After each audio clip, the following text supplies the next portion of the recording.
တနေ့မှာတော့အမျိုးသားတစ်ယောက်ဟာမြေကြီးထဲကတောက်တောက်ပြောင်ပြောင်အရာတစ်ခုကိုအမှတ်မထင်တူးမိပါတယ်။ကောက်ကြည့်လိုက်တော့ကျိုးပဲ့နေတဲ့တန်လိုက်အိမ်မြောင်ဟောင်းလေးတစ်ခုပါ။စိတ်ပြက်လက်ပြက်နဲ့ဖွင့်ကြည့်လိုက်တဲ့အချိန်မှာအိမ်မြောင်ကသူ့လက်ကိုရှာမိသွားပြီးသူ့ခန္ဓာကိုယ်ထဲကိုစီးဝင်သွားပါတော့တယ်။အဲ့ဒီအချိန်ကစပြီးဒီအိမ်မြောင်ဟာမီတာ100အတွင်းမှာရှိတဲ့ရတနာတွေကိုအလိုအလျောက်ရှာဖွေပေးနိုင်တဲ့စွမ်းအားရသွားပါပြီ။အိမ်မြောင်ညွန်ပြတဲ့အတိုင်း2မီတာအကွာကိုတူးလိုက်တဲ့အခါမှာတော့တန်တစ်တာတစ်လုံးထွက်လာပါတယ်။ထဲမှာတော့ရွှေစင်နဲ့လှုပ်ထားတဲ့တနက်တစ်လက်ရှိနေတာပါ။အဲ့ဒီတနက်ကိုကင်လိုက်တာနဲ့ထူးဆန်းတဲ့စွမ်းအားတွေသူ့ခေါင်းထဲစီးဝင်လာပြီးတနက်ပြပညာရက်တွေကိုချက်ချင်းတက်မြောက်သွားပါတယ်။ကောင်းကင်ကို3ချက်ပြစ်လိုက်ရုံနဲ့ငှက်3ကောင်ကိုတဲမှန်အောင်ပြစ်သွားတာပေါ့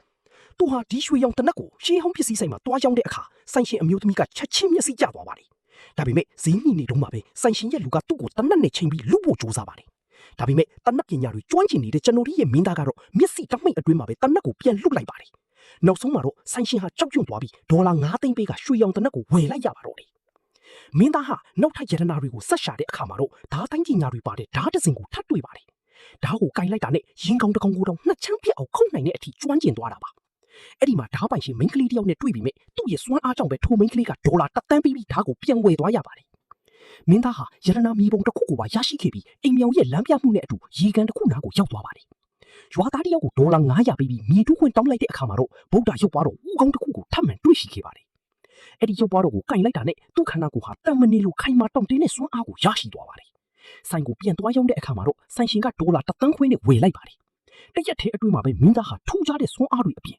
ဒေါ်လာ3သန်းအထိရရှိပြီးတထီးကြီးဖြစ်သွားပါတော့တယ်။ဗိုလ်ဓာတို့လည်းတန်လိုက်အိမ်မြောင်အဟောင်းတွေတွေ့ရင်ရတနာပစ္စည်းတွေပြလားဆိုတာကိုစမ်းကြည့်ဖို့မမေ့ပါနဲ့